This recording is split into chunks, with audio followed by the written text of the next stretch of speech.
EVM बाबत आमदार जितेंद्र आव्हाडांचा मोठा आरोप आहे। ठाण्यात भंगारात जमा झालेले ईव्हीएम वापरलं जाते असा गंभीर आरोप आव्हाड यांनी केलाय। ईव्हीएम बाबत जितेंद्र आव्हाडांचा मोठा आरोप आहे। मतदान कार्डांचा व्हिडिओ देखील आव्हाडांनी जारी केलेला आहे। शरद पवार गटाचे आमदार जितेंद्र आव्हाड यांनी ईव्हीएम बाबत एक मोठा गंभीर आरोप केलेला आहे।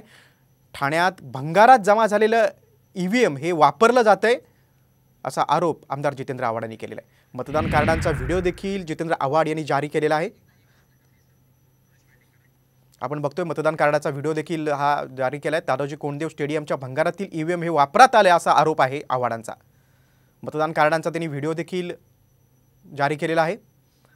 जितेंद्र आव्हाडांच्या या आता गंभीर आरोपावर आता निवडणूक आयोग काय म्हणतोय स्पष्टीकरण देते ते बघणं महत्त्वाचं आहे। दादाजी कोंडदेव स्टेडियम मधील हे सगळं भंगारातलं ईव्हीएम मशीन आहे ते आता वापरलं जातंय असा आव्हाडांचा आरोप आहे। त्याबाबतचा व्हिडिओ देखील त्यांनी ट्विट केलेला आहे।